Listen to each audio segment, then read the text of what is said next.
Salut tout le monde, j'espère que vous allez bien. Hey!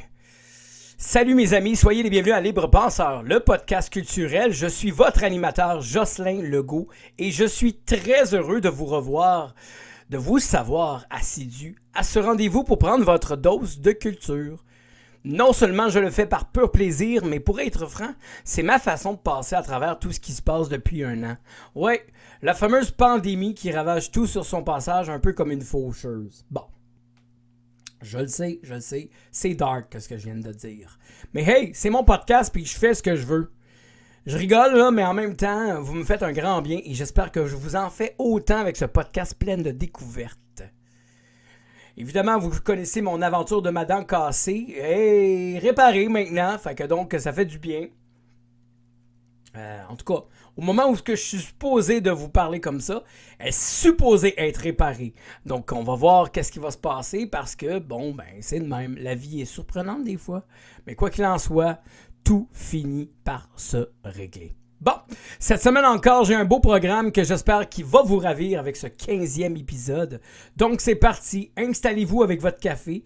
Je vais tenter de vous faire oublier les gyms fermés qui vont réouvrir bientôt en plus. Wow, de l'espoir. Le boss loud et lourd. L'art sur pause, votre retard de paiement de facture ou simplement vous faire sourire quelque part dans votre journée. Fait que go! On passe ça avec le 15e épisode. On passe ça avec Lake Street Dive. Lake Street Dive qui revient cambrer nos hanches avec 3 ans après Free Yourself Up, qui a ouvert les portes d'un succès monstre avec des tournées de grands festivals de musique comme Bonnaroo, New Orleans Jazz Festival, Newport Folk Festival.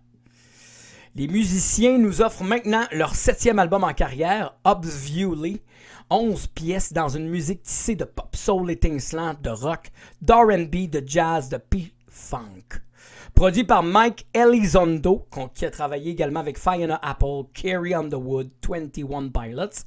Ce dernier a poussé le quintet à sortir de ses zones de confort pour laisser la musique dessiner de nouveaux territoires. Et ne pas répéter une formule facile sur des chansons qui racontent la détermination pour atteindre son rêve malgré les embûches, une lettre d'encouragement qui s'adresse à l'adolescente qui était la chanteuse Raquel Price, être une femme dans un monde de misogynie systémique, un cri du cœur sur le changement climatique à toutes les générations et l'amour qu'on veut jeter aux oubliettes et plus. C'est une plume qui s'avère plus sombre que l'enthousiasme Free Yourself Up sans tomber dans le mélodrame lourd. Les refrains sont toujours aussi rassembleurs et optimistes. En général, tout le long de l'écoute, Raquel Price au chant principal, Mike McDuck Olson à la trompette et aux guitares, Bridget Kearney à la basse qui écrit aussi également avec Rachel, Mike Calabrese aux batteries ainsi que Akis Burmese au clavier unissent leurs forces pour créer une œuvre plus audacieuse qui prend des risques autant lyriquement que musicalement, ce qui est tout à leur honneur. Bien que le plaisir soit au rendez-vous dans son lot, Obviously est un bouquet de chansons pop-soul faites d'angoisse et de tristesse et de joie profonde qui brillent fort. Lake Street Dive ose approfondir ses rythmes festifs et folâtres, ce qui laisse plusieurs écoutes pour apprivoiser le 7e album. Je vous le conseille fortement d'écouter plusieurs fois l'album. Parce qu'une fois que le tout est assimilé, c'est le retour d'un sentiment de béatitude qui vous remplit à chaque écoute. Plein de soleil, de plaisir et de groove onctueux. Mes chansons favorites sont Hypothetical, Being a Woman, Anymore, Making Do, Nobody Stop You Now, Hush Money. Pour ceux et celles qui viennent me rejoindre, vous êtes à Libre Penseur, le podcast culturel. Et vous allez voir qu'on va parler d'un band que, my God, j'attendais avec une certaine curiosité. Mais pour l'instant, ce qui est de Lake Street Dive, je lui donne un beau 8 sur 10. C'est excellent, je vous le conseille. Maintenant, on va parler du nouveau Cowboy Fringant. Oui. Bon, pour ceux et celles qui sachent, j'ai beaucoup eu de misère avec le dernier. Je l'ai aimé pareil, mais ça a pris vraiment maintes reprises d'écoute. Et je dirais même que j'ai encore des réserves avec les Antipodes. Mais là, les Cowboys Fringants sont de retour avec un album de chansons inédites écrites à travers leurs 25 ans. Voici les nuits de Repentigny. 23 pièces dans une musique festive remplie d'incohérences géographiques selon les dires. Disons-le, les Antipodes étaient un album un peu lourd, mais pertinent. Je vais être franc, j'avais hâte de retrouver les espèces de jingles cabotins et attachants, puisés dans l'énergie du passé entre le Motel Capri, Sur un air déjà vu et Break syndical. Ben, il semblerait que c'est le jour winner. Il semblerait que la bande est de retour dans ses chansons à l'humour noir avec ses pastiches de personnages colorés qu'on fredonne à plein poumon lors des concerts mémorables. Moi, ça me fait chaud au cœur de retrouver cette ambiance à travers ces récits rocambolesques qui résonnent de plaisir cru et autres influences. Ça a été enregistré à l'automne 2020 pour la simple ambition d'avoir du fun de transformer le passé en présent. Chose énormément réussite. Que ce soit pour ses chansons de boisson avec Epic Eric ou le petit Tommy, un être particulièrement freak le soir venu. Les Cowboys Fringants reprennent du service. Ils sont de retour en business. Avec une énergie contagieuse, imbibée de rigolade et de party qui vigue au vinaigre, mais oh, combien mémorable. Entre la nostalgie des road trips, les bad luck, les nuits de beuverie qui surprend le matin, les gérants d'estrade, la vie qu'on vit sur du temps emprunté et l'amour brisé dans un sous-sol, hein? Il y a fort longtemps, là je le dis là, écoutez bien, il y a fort longtemps que je n'ai pas eu autant embarqué dans la folie des Cowboys Fringants qui résonne comme une bouffée d'air et de bonne humeur tout le long de l'écoute. Les Nuits de Repentigny, c'est un album d'insuccès qui mérite d'avoir une place parmi les incontournables. La trame sonore de fête parfaite comme seuls sait faire les Cowboys Fringants. C'est loin de sonner comme un rum and coke flat. Et pour tout ça, je lui donne 9 sur 10. Mes chansons favorites sont Party de poêle, Portrait numéro 4, Anguille sous roche, Le long de la vin, Le petit Tommy, Epic Eric, Les Nuits de Repentigny, Le clochard et la lune, Sous-sol et Filles de club. Vous écoutez Libre Penseur, le podcast culturel, épisode numéro 15. Merci du fond du cœur d'être là et de cocher présent à ce rendez-vous d'histoire de vous divertir. Ouais, votre dose de culture. J'aimerais vous rappeler que tous les goûts sont dans la nature et que tout se discute dans le respect. Et que si vous avez envie davantage de connaître les autres épisodes, elles sont toutes sur YouTube. Et une fois par semaine, à chaque nouvel épisode, je les publie aussi sur la page Facebook de ARP Media et la mienne. Donc, c'est tout à votre disposition, ainsi que la page Facebook, tout simplement intitulée Libre Penseur, le podcast culturel. Si tu cherches une musique pour mettre un peu de feu dans tes reins, écoute ceci. Laisse-moi vous présenter la formation canadienne Yesterdays, qui arrive avec son premier EP Yours to Follow. 4 pièces dans un rock électrisant et stupéfiant. Avec cet album produit par Matt Nosetz, qui a travaillé au Westbury Studio, mixé par Dave Traina, qui a travaillé avec The Damn Truth, et masterisé par Harry S., qui a travaillé pour Billy Talent 3 Days Grace. Yesterday, c'est un croisement supersonique entre les Foo Fighters, Muse, Royal Blood, Billy Talent, My Chemical Romance et The Pretty Reckless et plus encore. Des grosses chansons musclées, groovy et juvéniles qui ne vont pas dans la douceur, plutôt dans un goût de faire perdurer la fête. Ouais, de la faire prolonger jusqu'à la prochaine qui suivra. C'est dynamique, c'est glamour avec des ambiances 80s qui seront vous emporter dans votre écoute surprenante. Yours to Follow, c'est un EP qui donne un avant-goût d'un futur album de rock fiévreux. Tenez-vous bien, ça rentre au poste et mes chansons favorites sont Light It Up, Backseat Bingo, Other Side. Et je lui donne 9 sur 10. C'est tellement bon, c'est délicieux. On prend une petite gorgée maintenant.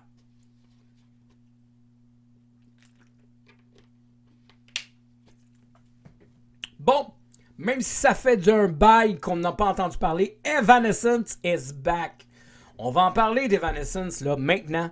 Même si ça fait un bail, il s'en est passé des choses pour le groupe Evanescence et ses multiples projets d'envergure, comme une tournée, un coffret de ses 3 albums studio, Face B, et l'album de musique électronique qui rencontre le symphonique Synthesis Live à l'automne 2018. Entre tout ça, Emily a sorti 2 albums solo, Aftermath, un album complètement instrumental, et un disque pour enfants. Bon, vous avez bien compris. Oui. Un disque pour enfants. Qui s'appelle Dream Too Much. Bon. Puis la grosse nouvelle arrive. Evanescence is back et entre dans une année de création en mai 2019 en vue de son prochain album. 10 ans après le dernier de matériel original. Ça sera son 4e en carrière. La sortie était initialement prévue au printemps 2020, mais en raison de la pandémie, on repousse de plusieurs fois la sortie de cet album-là. Voici The Bitter Truth, 12 pièces dans un rock gothique alternatif ténébreux avec des arrangements dark électro aussi tranchants qu'un rasoir. Produit de nouveau par Nick Raskulisnix, qui a travaillé avec Foo Fighters, Rush, Deftones, Ghost, Korn, Mastodon et j'en passe. La frontwoman Emily et sa bande nous convient dans son univers de chansons éruptives qui a pour thème central les réalités amères du 21e siècle. Le monde social et la politique, et leurs mensonges pour préserver l'équilibre et la gloire de l'argent, les réseaux sociaux et l'image parfaite à la moindre symétrie du corps et de l'esprit, l'avenir de tous, l'indépendance coup de poing. La plume affûtée de la chanteuse n'a pas perdu de sa combativité à travers ses arrangements qui ne démarrent pas de son son habituel. Fait de mélange rock gothique, alternatif, piano-ballade et musique faite d'échantillonnage électro-emo. Ce qui en fait un album qui me rend mi-figue, mi-raisin lors de l'écoute. Je m'explique. Comprenez-moi là. J'ai rien contre le retour aux racines pour le groupe américain. Mais après multiples versions d'Evanescence depuis Fallen, avec ses membres interchangeables, j'ai l'impression qu'on fait le tour du sujet. Hein? Bon. Je m'explique. Emily et ses comparses nous donnent cette forte impression de faire du surplace depuis The Open Door en 2006. La même recette qui rallie les amateurs de ce style et les radios. Je vais aller au fond des chances. Evanescence se parodie d'album en album. Un peu comme Nickelback, Eve Six, Collective Soul, Bon Jovi, Smashing Pumpkin, Headley et Maroon 5. Tu sais, ce genre de groupe-là, il est dépassé, il le sait et on le sait. J'ai beau tenter d'apprécier la nouvelle monture, puis tout ce qui en ressort, c'est que quand ta musique est sur le respiratoire artificiel depuis 2011, il n'y a plus rien à faire. Dans mes écoutes, il n'y a rien d'excitant malgré les degrés de profondeur des textes. La triste vérité, c'est que Evanescence s'acharne à rester dans la course et dégringole maladroitement à chaque fois. The Bitter Truth, c'est un rock monotone, fade, prévisible, qui ne mérite qu'on ne perde aucune seconde de cette précieuse vie. Probablement, j'espère en tout cas, probablement dernière tentative de réanimer le groupe. Pour moi, the game is over. Et pour tout ça, je donne 2 sur 10. Avec des chansons favorites, moi, The Game is Over, Take Over, Use My Voices. Vous écoutez Libre Penseur, le podcast culturel. Merci d'être là. Hein? Numéro 15. Sorry pour la dernière critique, mais à un moment donné, il fallait que ça sorte. Hein? Merci du fond du cœur quand même de cocher présent à ce rendez-vous pour vous divertir. Et si vous avez envie de vous divertir davantage, il y a plein d'options. Fait que laissez-vous aller. Tout est à votre disposition sur YouTube, sur la page Facebook, sur ARP Média, Libre Penseur, le podcast culturel. Laissez-moi vous parler d'une artiste louisianaise maintenant. Qui est donc Renée Reed? C'est une artiste louisianaise qui arrive avec son premier album homonyme, 10 pièces dans un folk cristallin dans les envolées de pop contemporaine qui nous ensevelissent de beauté par sa voix rétro délicate et frissonnante. Comme le mariage sublime du vent et de la rosée au pied du petit matin. Volontairement dénué de tout artifice sonore, des guitares acoustiques feutrées enivrantes pour combler les mélodies de la jeune femme, qui réussit tout de même à nous prendre par le cœur. Reed nous confie dans une plume vulnérable et confidente ses bouts de vie gravés sur le carnet de ses états d'âme. Des chansons sur les relations toxiques, ses fables de fantômes, son héritage culturel et ancestral, et la poésie rêveuse de l'amour. Il y a 2 titres chantés en français, une langue qu'elle fredonne et étudie présentement, ainsi que la musique traditionnelle à l'Université Lafayette. Les arrangements illuminent l'écoute, aucun temps mort entre les craquements de sa voix avant de reprendre son élan dans ses chansons entremêlées de colère, introspection et douceur. L'autrice, compositrice, interprète nous offre un premier album fait avec une enregistreuse cassette Tascam à 4 pistes avec une authenticité chamboulante de folk lo-fi onirique qui brille comme sa voix tissée de millions d'étoiles, figée dans le temps avec un petit quelque chose d'Edith Piaf, moi je trouve. Ce qui est vraiment très, très, très bon. Et Lou Reed et David Bowie. C'est désarmant et j'ai un coup de cœur pour son univers, littéralement. Je lui donne 10 sur 10 et c'est un de mes albums coup de cœur. Mes chansons favorites sont Out Loud, I Saw a Ghost, Little Flower Dance, Fast One, Où est la fée, Until Tomorrow, Your Seventh Moon, The Ash, Full to the Fire If Only We Could. Toujours à Libre Penseur, le podcast culturel, l'épisode numéro 15. On va parler maintenant du Miraculé qui arrive avec un premier album. Mais avant, on prend une gorgée de café.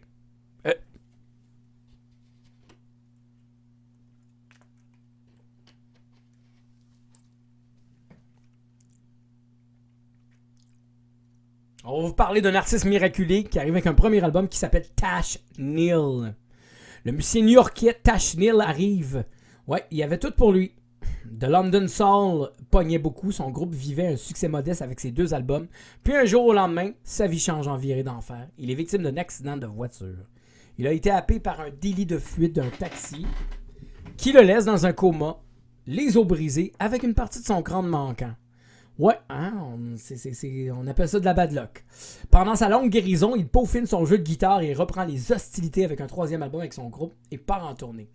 La musique lui sauve littéralement la vie. Puis, une tragédie vient l'affaiblir d'un coup. Il perd son papa, un musicien hors pair pour qui il est une énorme inspiration, son idole. Il est mort d'un cancer à peine 3 mois plus tard. Maintenant, Neal prend la décision de partir en cavalier seul avec son premier effort solo, plein de détermination. Voici Charge It to the Game.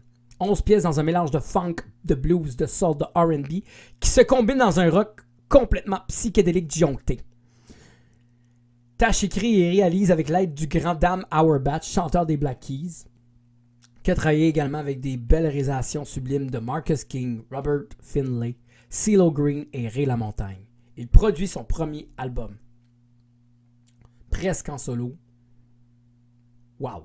Des chansons groove malicieux trempées dans des guitares funk, rock costaud qui nous rappellent la drive des artistes comme Gary Clark Jr., Lenny Kravitz, Bob Marley, The Police, John Lennon et Sly and the Family Stone.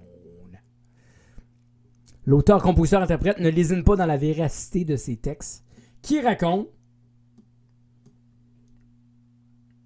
l'injustice et l'inhumanité qui domine les valeurs de la société d'aujourd'hui. L'amour qui change votre monde et son entourage. Trouver la force de se relever même quand la vie te frappe violemment. Le deuil injuste de son papa, son accident cruel et la gratitude d'être en vie et d'avoir reçu autant d'amour pour s'en sortir. Certes, ben oui, il y a beaucoup de colère dans l'encre de l'homme, mais ce qui en ressort le plus, étonnamment, c'est de la reconnaissance, du courage, de l'amour qui rayonne fort. Charge It to the Game, c'est un album de rock blues résistant, courageux et énergique, qui nous rappelle toutes ces fois-là où on s'est dépassé et traversé avec cran la merde au-dessus de notre tête, qu'il faut célébrer le privilège d'être en vie.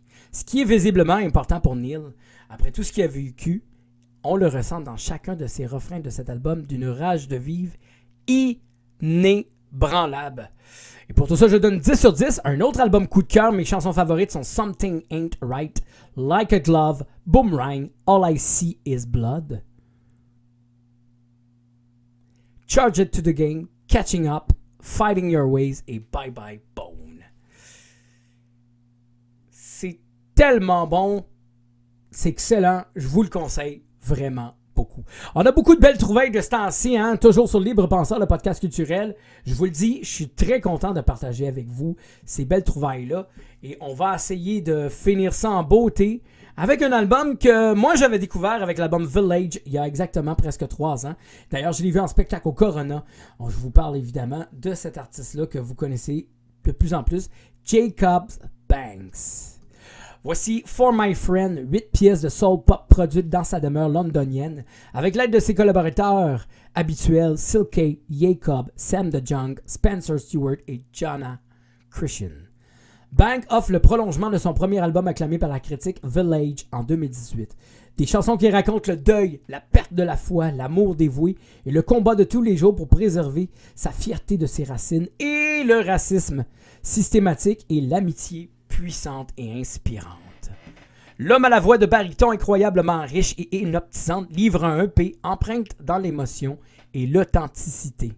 Sur des arrangements électropop faits avec des synthés, orgues qui nous enveloppent lors de l'écoute, avec des guitares bluesy torturées versus des pianos vulnérables. Jacob Banks n'a aucune collaboration sur ces chansons de ce EP-là. Visiblement plus sobre que son premier album dans une plume introspective et teintée de colère et de désillusion, qui rappelle son EP The Boy Who Cried Freedom.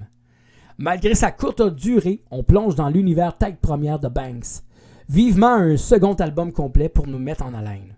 For My Friend, c'est un pays de pop soul qui continue de nous émouvoir, de son talent indéniable pour nous émerveiller. 9 sur 10 pour moi et mes chansons favorites sont Parade, Too Much, Found, Devil That I Know et Numb.